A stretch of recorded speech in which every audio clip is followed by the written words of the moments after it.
là, mes pouces nous tombent. Bienvenue sur ma chaîne. Merci à tous ceux qui se sont abonnés, qui partageaient. Vous aussi qui ne êtes pas encore abonnés, n'hésitez pas à le faire. Aujourd'hui, nous allons parler des nerfs. Et oui, très souvent, nous avons des patients qui viennent nous voir en consultation et qui disent voilà, j'ai mal, j'ai des nerfs qui font mal. Alors, qu'est-ce que c'est? Qu'est-ce que c'est que les maladies des nerfs? Quels sont les signes? Comment cela se manifeste? Quelles en sont les causes? Ce sont les questions auxquelles nous allons répondre aujourd'hui avec un expert. Il s'agit d'un neurologue, le docteur Bila, qui va répondre à cela. Alors, restez connectés, partagez, likez, commentez. Et on se dit à tout à l'heure, à la fin de ce précieux échange. Bonjour à tout le monde.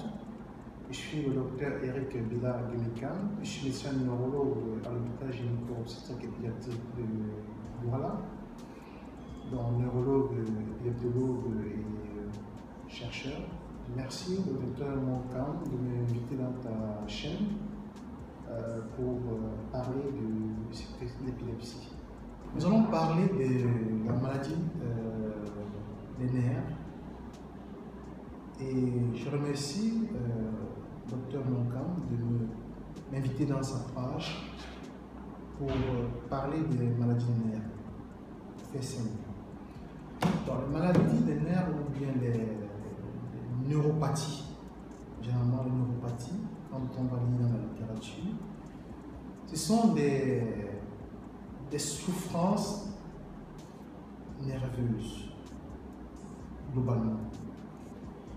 Le nerf, en lui, n'a pas de problème. Le nerf a un mode de fonctionnement qui obéit à des règles bien précises.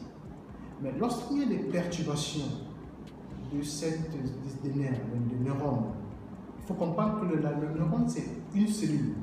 La cellule qui transmet l'influx nerveux, dans le message nerveux. Ça veut dire quoi? Ça veut dire que si par exemple je demande à un patient de lever le bras, par exemple, le message de lever le bras est une réponse à l'agencement de l'information qui commence de la tête du cortex cérébral jusqu'au niveau du membre. Donc, il y a un agencement de plusieurs neurones de la zone corticale jusqu'à la zone périphérique. Donc, les maladies des nerfs sont assez variées. Les souffrances nerveuses, nous appelons plus souvent les souffrances nerveuses, elles sont variées. Elles se manifestent globalement par des douleurs, parce que c'est les signes d'alarme, la douleur. Dans ce cas, nous allons parler de douleurs neuropathiques. Parce qu'il faut distinguer entre les douleurs ostéo-articulaires, les douleurs musculaires et les douleurs neurologiques. Les douleurs neurologiques ont quelque chose de particulier, qu'elles ont une origine, un trajet et une terminaison. Ça, c'est un. Maintenant, elles peuvent se manifester par des brûlures, des sensations de chaleur, des sensations de picotement ou bien de décharge électrique. Donc, elles ont une manifestation qui sont polymorphes et variées. Les causes dont sont variées, comme je l'ai dit, on peut avoir des causes qui sont toxiques, par exemple, Par exemple, les personnes qui travaillent dans les usines, les entreprises qui utilisent des produits toxiques, des produits chimiques, peuvent, durant leur séjour de travail, être contaminés ou bien intoxiqués par ces toxines et qui vont entraîner des souffrances nerveuses.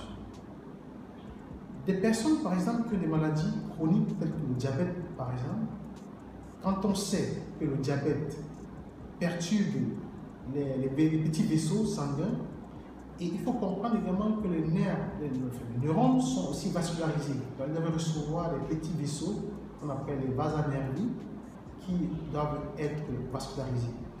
Mais du moment où le diabète bouche les petits vaisseaux, par conséquent, les petits vaisseaux de nerfs vont aussi être bouchés et qui va créer une souffrance parce que le sang qui doit apporter les nutriments aux neurones ne les apporte plus et les neurones vont souffrir, soit par hypoxie ou bien par diminution de l'apport en nutriments, ces neurones vont se manifester par des symptomatologies telles que je vous ai mentionné, par une brûlure, des fourmillements, des picotements, vraiment des sensations de malaise, qui soient une décharge électrique qui sont là. Donc, des causes également peuvent être traumatiques. Par exemple, des personnes qui ont fait des accidents, par exemple, avec une traumatisme, généralement les gens qui ont des arthroses, des traumatismes cervicales, peuvent développer des neuropathies, des souffrances nerveuses, par compression, parce que le traumatisme peut faire que les neurones, à leur sortie au niveau de radiculaire, au niveau de la racine, peuvent être soit comprimés ou bien sectionnés, et on a des douleurs qui se manifestent. On peut également voir ce qu'on appelle les compressions. Par exemple, le canal carpien, par exemple. Le fait, par exemple, de comprimer cette zone, généralement chez les secrétaires et les bureaux qui font la saisie de manière prolongée, il se trouve qu'il peut y avoir des compressions au niveau de ce qu'on appelle le canal carpien et qui compriment les nerfs. On a ce des charges au niveau des mains, donc dans le cadre de ce nom du canal carpien. On peut également voir des pathologies dégénératives telles que les arthroses qui peuvent entraîner des souffrances nerveuses variées. Donc, les causes des souffrances nerveuses sont polymorphes et variées. C'est pourquoi le spécialiste doit faire une interrogation très méticuleuse sur le lieu de travail, le mode de survenue de cette douleur. Maintenant, est-ce qu'il y a une notion de prise des médicaments pour permettre de comprendre, distinguer entre une douleur neurologique et une autre douleur? Parce que les autres douleurs répondent aux antalgiques. Donc, le paracétamol, l'ibuprofène et autre chose, ça répond. Mais les douleurs neurologiques ne répondent pas forcément au traitement antalgique. Donc, il y a un traitement spécifique pour les douleurs neurologiques. Bon, maintenant, une fois que l'histoire, le mode de survenue a été bien identifié, la topographie également a été bien identifiée, il est question de faire une exploration fonctionnelle. L'exploration nous permet de pouvoir poser le diagnostic topographique, parce qu'il faut comprendre pourquoi est-ce que le nerf s'ouvre. Est-ce que c'est lié à une compression? Est-ce que c'est lié à un trouble de son métabolisme? Est-ce que c'est lié à une maladie chronique? Donc, d'où l'examen spécifique en fonction du mode de suivi.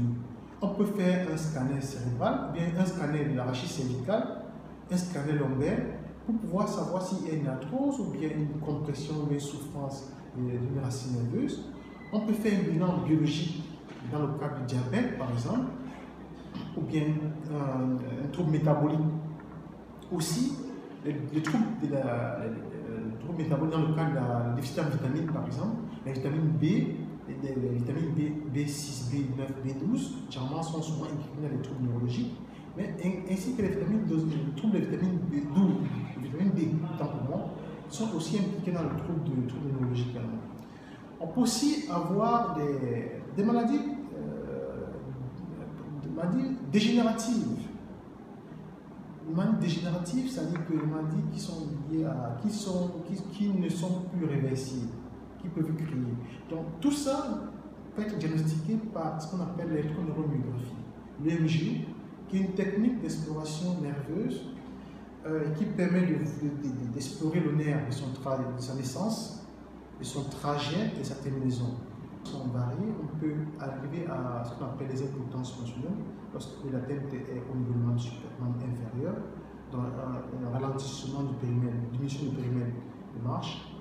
Donc, on peut aussi arriver à une paralysie. C'est possible également, une paralysie qui soit au membre supérieur ou au membre inférieur.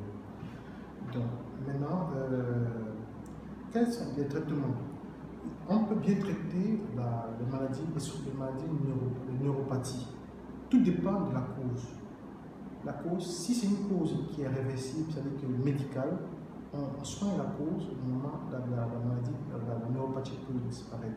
Si c'est une cause carentielle, par exemple, une carence en vitamines, une carence en un aliment particulier, on le corrige, donc la neuropathie doit disparaître. Et c'est une cause, par exemple, traumatique, c'est là où c'est plus difficile parce qu'il faut que le traumatisme soit. Si le traumatisme a créé une lésion neuronale, à ce moment, il faut attendre que la neurone se recicatrise et voilà, il faut une technique chirurgicale adaptée si c'est une section. Donc c'est le cas par cas. Donc maintenant, si c'est une neuropathie, le plus souvent c'est une neuropathie diabétique qui ont un pronostic assez difficile parce que les lésions, généralement chez le diabète, sont généralement difficilement réversibles. Donc la prise en charge peut prendre du temps en fonction de l'évolution. Donc, tout dépend du cas par cas. Une fois que le diagnostic et la cause est posée, le diagnostic de la prise en charge suivra. Merci, Dr Bila, d'avoir répondu à nos questions. Ce sera tout pour aujourd'hui. Merci à vous de nous avoir suivis. Si vous avez apprécié, n'hésitez pas à liker, commenter, partager. Abonnez-vous à notre chaîne YouTube, ok? Et partagez massivement sur YouTube, sur Facebook. On est là pour ça et on se dit à très vite pour une prochaine vidéo. En attendant, gardez vos cœurs plus que toute autre chose.